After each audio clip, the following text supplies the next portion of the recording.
గన్నవరం మాజీ ఎమ్మెల్యే వల్లభనేని వంశీ గారిని అరెస్టు చేసి జైలుకు పంపడం, మరొక వైపు దెందులూరు వైసీపీ ఇన్ఛార్జ్ కొఠారి అబ్బయ్య చౌదరి గారి మీద కేసులు పెట్టడం, ఈ అంశాల మీద మాజీ ముఖ్యమంత్రి వైసీపీ అధినేత వైఎస్ జగన్మోహన్ రెడ్డి గారు తీవ్రంగానే స్పందించారు.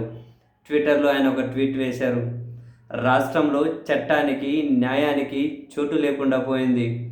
తీవ్ర అధికార దుర్వినియోగంతో రెడ్ బుక్ రాజ్యాంగాన్ని అమలు చేస్తూ అక్రమ అరెస్టులు చేస్తూ అసలు రాజ్యాంగానికి తూట్లు పొడుస్తూ ఉన్నారు. మాజీ ఎమ్మెల్యే వల్లభనేని వంశీ విషయంలో చంద్రబాబు కూటమి సర్కార్ వ్యవహరిస్తున్న తీరు అత్యంత అన్యాయంగా ఉంది. గన్నవరం కేసులో తనపై టీడీపీ వారు ఒత్తిడి తెచ్చి తప్పుడు కేసు పెట్టించారంటూ సాక్షాత్తు జడ్జి గారి ముందు దళిత యువకుడు వాంగ్మూలమిచ్చి అధికార పార్టీ కుట్రను బట్టబయలు చేస్తే తమ బండారం బయటపడిందని, తమ తప్పులు బయటకు వస్తున్నాయని తట్టుకోలేక దాన్ని కూడా మార్చేయడానికి చంద్రబాబు గారు దుర్మార్గాలు చేస్తున్నారు. సత్యానికి కట్టుబడి నిజాలు చెప్పినందుకు దళిత యువకుడిని పోలీసులను పంపించి మరీ వేధించడం ఎంతవరకు కరెక్ట్? వాంగ్మూలం ఇచ్చిన రోజే ఆ దళిత యువకుడి కుటుంబంపైకి పోలీసులు, టీడీపీ కార్యకర్తలు వెళ్ళి వారిని బెదిరించి భయపెట్టడం కరెక్టేనా? ఇది ప్రజాస్వామ్య ప్రభుత్వమేనా? మీ కక్షలు తీర్చుకోవడానికి ఇన్ని రకాలుగా వ్యవస్థలను వాడుకొని దుర్మార్గాలు చేస్తారా? సుప్రీంకోర్టు దృష్టిలో ఉన్న ఈ కేసులో వారి ఆదేశాలను అనుసరించి దిగువ కోర్టు క్షుణ్ణంగా కేసును విచారిస్తూ ఉంటే,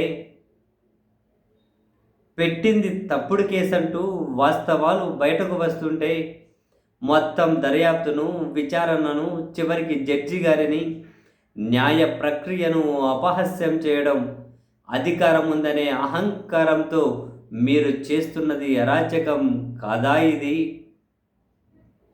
అధికార దుర్వినియోగం కాదా? ఇది వంశీ అరెస్టును తీవ్రంగా ఖండిస్తున్నాను. వంశీ భద్రతకు ఎలాంటి సమస్య వచ్చినా ఈ ప్రభుత్వమే పూర్తిగా బాధ్యత వహించాల్సి ఉంటుంది.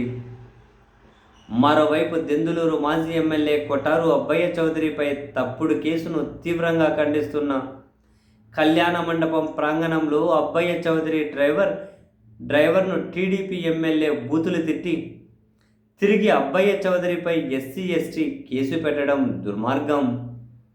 టీడీపీ ఎమ్మెల్యే ఏం తిట్టారో ఆ వీడియోను కోట్లాది మంది ప్రజలు చూశారు.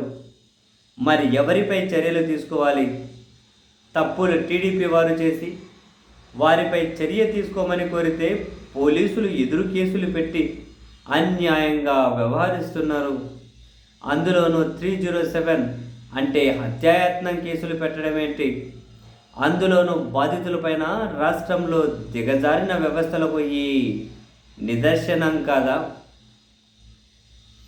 చంద్రబాబు గారు ప్రజలకు ఇచ్చిన సూపర్ 6 సహా ఇచ్చినటువంటి 143 హామీలు నిలబెట్టుకోలేక, ఒక్కదాన్ని కూడా అమలు చేయక, అంతకు ముందున్న పథకాలను సైతం రద్దు చేసి ప్రజలను సంక్షోభంలోకి నెట్టారు. ప్రజల దృష్టిని మరల్చడానికి మా పార్టీకి చెందిన నాయకులను, కార్యకర్తలను లక్ష్యంగా చేసుకొని తప్పుడు కేసులు, తప్పుడు సాక్షులతో అక్రమ అరెస్టులకు దిగుతున్నారు.